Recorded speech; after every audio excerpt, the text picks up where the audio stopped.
Hello there, my name is David from WAGNH History. I'm here with Nick and Brandon from London's Blue Podcast. This is part of our mid-season-ish player review dealio. It's a dealio. It's a whole dealio. We're on to defenders in this segment, and talking both center backs and wing backs, because we have plenty of both. So we've been doing letter grades for all the players. I don't think we need to give letter grades for every single player. Maybe think of a couple standout players and maybe a couple who need to improve. Sure. So yeah, start with Nick first. I think as a positional group, this might be where the most work needs to be done. I think that we look at a guy like David Luiz, who's a standout last year, and he's had a bunch of instances this year, I would say.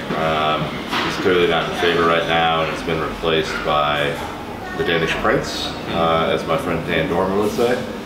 So I think that the group was shipping goals, more frequently than we were used to. David, they were, the wingbacks got injured and had to be kind of subbed out throughout the year.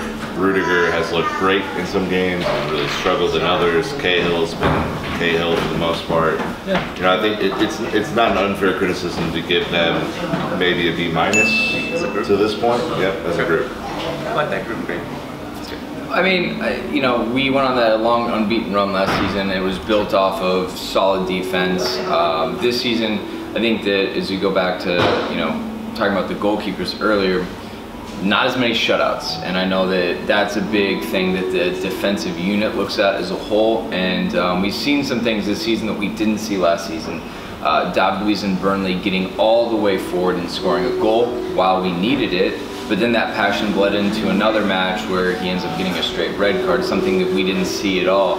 So I think we saw some moments of flashes for him. Rudiger came in, obviously new league, new team, had some great performances, maybe some lesser teams, and then struggled against Roma. I think that's the one that really stands out for us. So again, he'll settle back in the middle to find his consistency, but bright spots have to be Alonso and Azpilicueta for me. Moses getting injured drops that grade a little bit just because you don't have the best player in the position the whole season. So we are on a 7-match unbeaten streak, winning 6 of those. So I would say that overall the defense is holding up. I like B-. Definitely room for improvement, but by no means are we Liverpool. Never be Liverpool. Never ever be Liverpool. I like to say in Rudiger's fairness, or in his defense, I guess, is those games against Roma. He was going back to where he was before, and then in the first game, he was also he received some abuse from the fans, and I think that might have played on his psyche a little bit. And in case you're wondering, apparently that got dropped completely. Yeah. Of course it did. Yeah. Look, I think his ceiling is high, and like I said, I think he'll settle and be a very consistent player. I think he settled actually pretty quickly, and then kind of reverted to fair.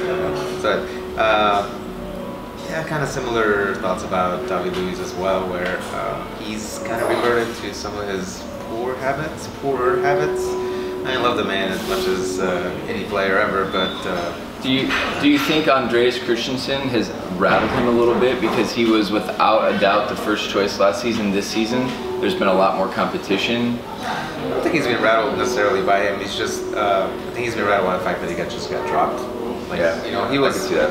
There are stories that he was helping Christensen along from the very beginning, and he's a good teammate. Yeah. Great teammate, really. I would agree. Great teammate. I don't think. His career is defined. David Luiz's career is whenever he's not first choice, he moves on.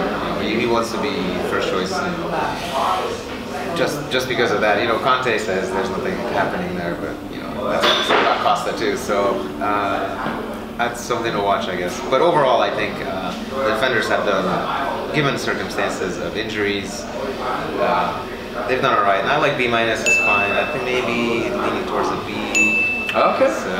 If we have a goalkeepers union over there on the right side, when I played or used to play, I played defense. So maybe you're leaning a little more biased.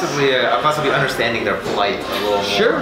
You know, some of the midfield issues, which we'll talk in a different video, but those were perhaps affecting Alonso having to do it all by himself on the left wing. Moses getting hurt. So I'd say B minus, you know, trending towards the B. Is, room for improvement, and not as good as last year. I would say the main takeaway of the defense this year has been the rise of Andreas Christensen. Just tremendous. A++. Has not put a foot wrong, and very much the future of the team. I think we're all very excited about that. Absolutely. And of course, well, I think the one person we haven't talked about at all is Andreas Christensen. What can you say? I mean, you know, it's the plight of Dave, really. Legend. He's you know, kind of overlooked all the time. And build him a statue. We really should just build him a statue. Especially if he stays for a few more years, right? For sure. Years in 2012, I can see him staying for another 5, 6, 7 years. Yeah. Future legend. All right, so we've got B minus, and B-ish for our grades. You know how letter grades work with the issues. Yeah. If you ever gotten a paper back in school and said B-ish on top of it, and then no, you did it right. I did it. Yes. So those are our grades for defenders, or the defensive unit, as it were. Let us know in the comments what you thought, whether you agree or disagree, and we'll see you in the future. Talking probably about the midfield.